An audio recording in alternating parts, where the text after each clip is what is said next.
Good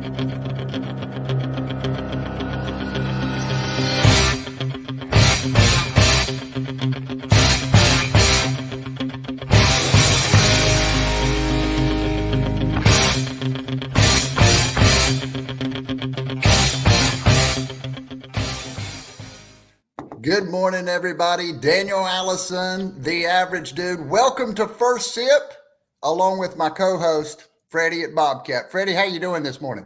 Unbelievable. I'm ready to get my mind right. Fantastic. He's ready to get your mind right. I hope that you're ready to get your mind right. Every morning we get together again with people from all over the country. Today we have Chris Hardwick all the way from Dallas, Texas area. Maybe he's going to correct me on that. All the way from the Texas area. And he's in Chicago. We're going to invite him in right now. Chris, welcome to the show. Good morning, guys. Was he right on Dallas? Hey, yeah, was I right on Dallas or was I? Yeah, Dallas area. I'm in Southlake, Texas. It's right next to the DFW airport. Beautiful. Okay, I thought I had remembered that, but Chris and I, we've been talking about the commonality that we have with F3, fitness, faith, fellowship, all the way out in Texas, and he's telling me about his friends and all of the energy that they create together. And all of the names change. We do the same thing out here, so it's fun to connect with people, have those things in common, and I can't wait to get started. Before we do, I want to develop a little ritual. We move through this a little quick, but I think it's important as a sales team, right, Chris? Get everybody together, put your mug in the air. So if you've got a mug or you've got a cup of coffee, put it up. Look at that F3, baby. And then, hey, here's to a great day today. And Freddie's great at coming up with these little sayings. So eventually we'll have a great saying. But let's have a great day today. Attitude, energy, mindset. That's what it's all about. Right, Fred? First sip, drink up. Let's roll. You're here.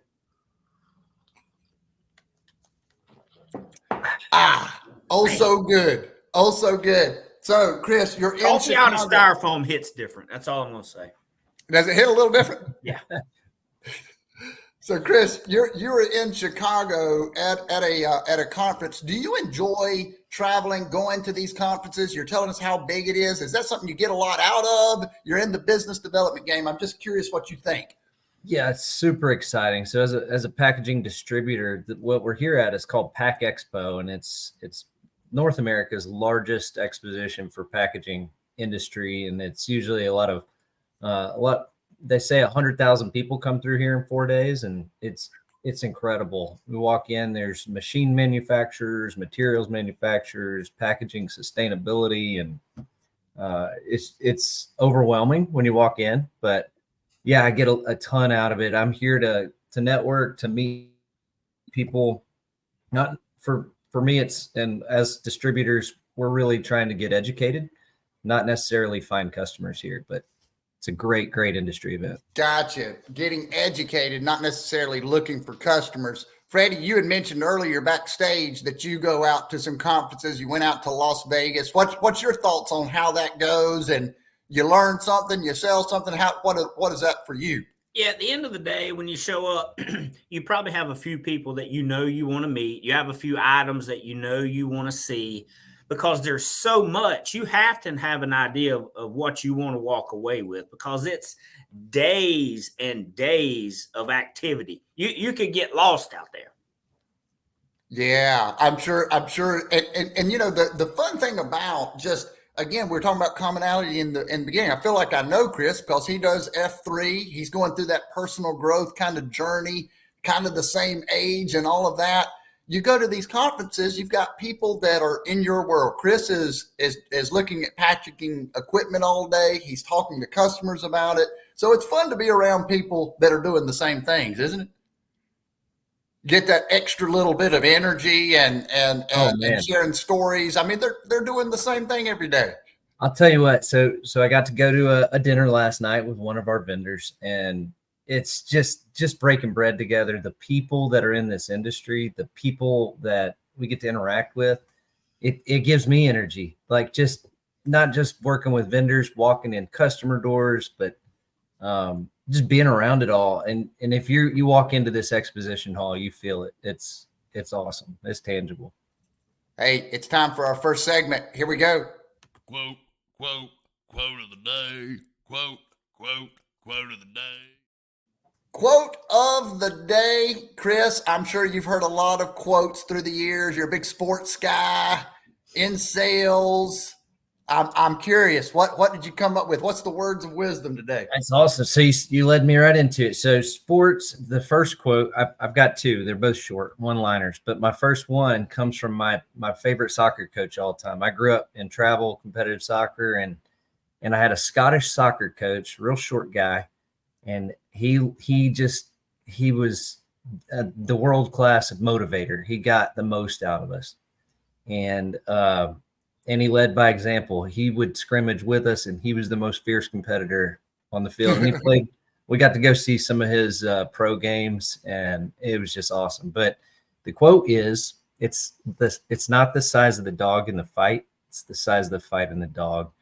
And I tried to find the source of that quote, and there's really nobody can determine it.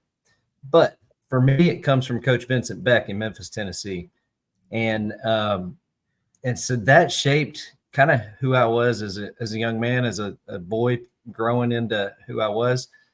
And I learned hard work from that. Like when I was on the field, I was a competitor. I was the smallest guy on the field, so I had to be a harder worker than everybody else. And I like it. The size of the fight and the dog. Freddie, what do you think about that? Well, that describes me. You know, I was not genetically gifted with size, but I was genetically gifted with the mindset that my size was not going to stop me. I missed that. I'm clipping out today, and I missed that line. You're going to have to share it with me again. So the next quote. Yeah. Go ahead. I'm getting a little technical difficulty here. All right. Let's. So yeah, I skipped a little, but the next quote I got that really leads into my adult career life is patience, persistence, and perspiration make an unbeatable combination for success. And that's Napoleon Hill. And I keep that on my screensaver. It's been on my desktop for several years now, but I just embody that and taking it into my sales career. What were the words again? Patience, persistence, and perspiration. Patience, persistence, and perspiration. I like it. The 3 Ps. You think those are important, Freddie? Right. 100%, man. What you run into today is so many people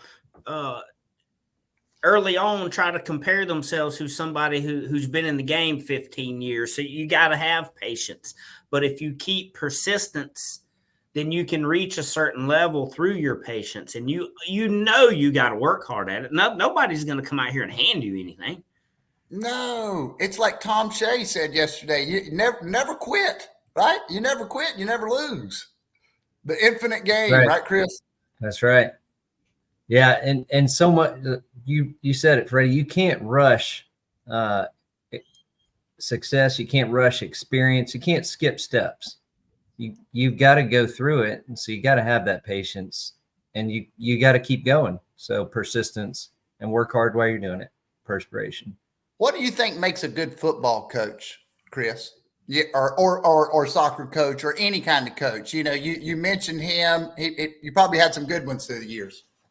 I did. You know, I'll give you an example of my favorite right now is coaching my boy, my 9-year-old, and in baseball. And then I'm learning from his more experienced football coach, and I'm watching how he does things and praising in public and constructive criticism in private. So I'm watching how he teaches these boys and leads these boys. And I translate it to the next day at baseball practice, from football practice on Monday and Wednesday over to baseball on Tuesday and Thursday. I love that, actually. Validate them in front of the group, coach them behind, because, man, you play harder. That's a good 1-2 punch away to motivate a kid, isn't it, Freddie? Yeah, well, name me somebody who doesn't like public praise. So Right. it builds confidence. It builds a little ego, but on the backside, it's holding them accountable because now they know, oh, everybody knows I'm working hard, so I cannot slack now. Yes, you planted that little seed in them, that little bit of belief, and they remember that. I mean, and it works outside of sports as well. All right, time for this.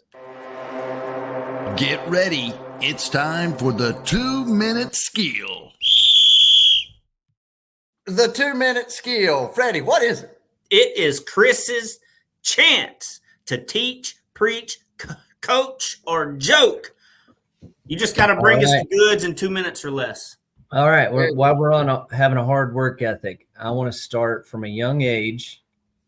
My dad always hammered me with lessons on having a strong work ethic. So he taught me why we can't control everything. 2 things we can control: our attitude and our effort. So I want to make it a point to be the hardest worker in every room I go into.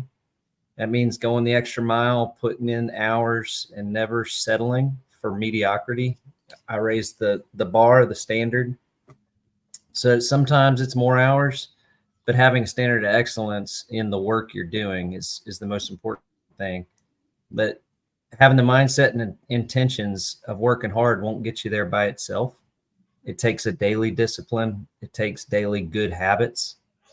I recognized early on in my career that if I didn't write the things down, my goals, just start paying attention to the things that I need to do to get to my goals, I wasn't going to hit them. I wasn't going to get there. And so writing it down is a huge factor. I'm big on tracking my daily disciplines and daily habits. Yes. I created a tracker sheet that and I'll talk about that in a second, but I would eventually stop and fall short if I wasn't writing it down and saying, well, I didn't do this. And that's just, life's full of distractions. So you've got to have something that holds you accountable. And there's systems, all kinds of stuff you can try to pull into it. Oh, absolutely. Well, I love doing this show because you meet people, you get these little connections, they say something, and then you get that spark. Like as you were just talking right then, I got a little spark, right? Because I remembered the video that I saw last night from Grant Cardone talking about attitude. Here's somebody that's worth $5 billion. He was a car guy back in whatever this video was, and he was talking about the importance of attitude. And attitude, it takes a lot of work, doesn't it, Chris? I know you had that post where you quit booze 5 years ago. That's a big deal. Writing things down, that's a big deal. Getting up early and moving your body, is that a big deal, Freddie? Well, that's what I was going to ask Chris. How do you think being in F3 helps you with attitude and effort?